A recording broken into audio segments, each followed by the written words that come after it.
Hello and welcome back, and in this video we are going to discuss about the binary encoding. But before we move into binary encoding, I would like to remind you a few things about the one-hot encoding. Let's have a revision on one-hot encoding, what we did there.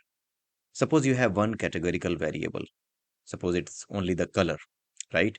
Color variable is there, color feature is there, which is a categorical variable. There can be red, blue, green, yellow, any kind of colors could be there. Suppose there are only four categories of the colors: red, yellow, green, and blue, right? So in that case, if you have to create additional features through the one-hot encoding, then what we did like we created a 4x4 matrix there, right? So the number of categories under the categorical feature, the categorical values, based on the number of categorical values against a particular categorical feature, we decide the matrix.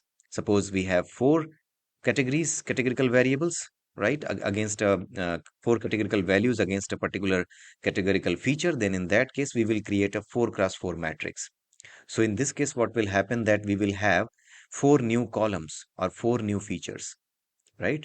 So this will be this column will be the first feature, this column will be the second additional feature, this column will be the third one, and this column will be the fourth one.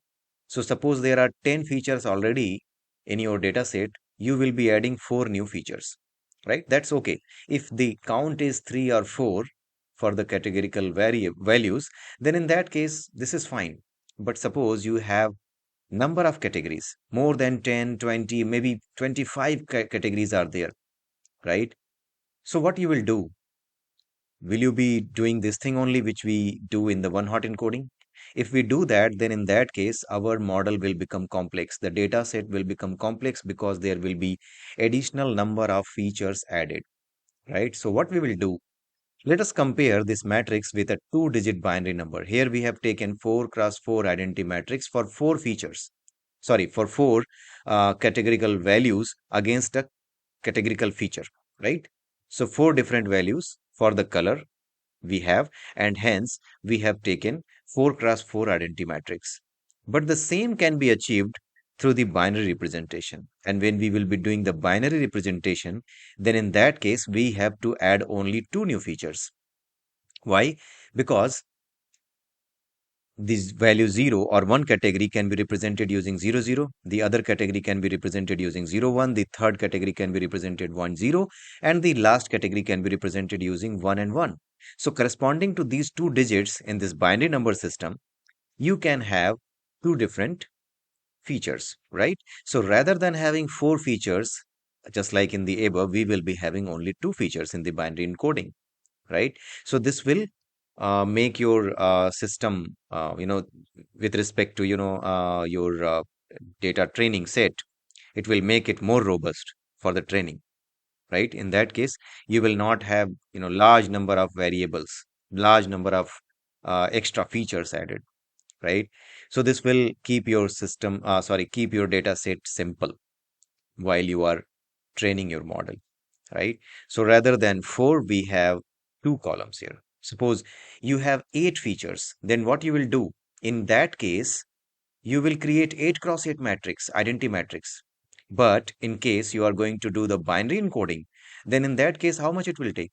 Only 3 bits, right? Because with the help of 3 bits, we can represent from category number 0 till category number 7, which means which means 8 categories we can represent. Would you believe? Right? So, I mean, eight extra feature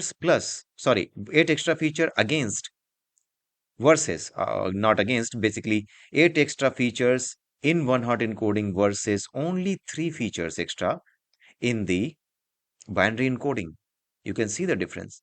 If you go to 16, then you will create 16x16 identity matrix. But here you will only add four columns, four digits. With the help of the four binary digits, you can represent 16 numbers from 0 till 15, right?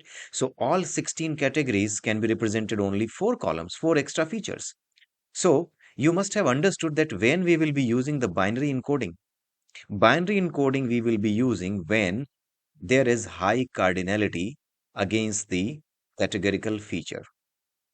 If the categorical feature contains number of categories, right, which are larger number of categories, then it means that it is a high cardinal feature. In case of high cardinal feature, binary encoding is going to simplify the things for you. Okay. Now let us see what are the basic things here. This I have explained to you, right? Already I have explained to you. So when to use binary encoding, high cardinality categorical features. When there are many unique categories, binary encoding can be more efficient than one hot encoding in terms of number of features created. Okay. So what you need to do, some basic notes are there. Choosing the number of bits. The number of bits required depends on the number of categories. We have already discussed. It's important to choose a sufficient number of bits to represent all categories uniquely. Implementation, how you will do it? While you can manually assign binary codes, many libraries like scikit-learn. So here we have scikit-learn library that we will be using here, which provide functions to automate this process. So in the next video, we are going to use the Panda library. We have scikit-learn, but yeah, for the simple example, to keep it simple, we will be using the Panda library to perform the binary encoding. So till then, have a nice day and bye-bye.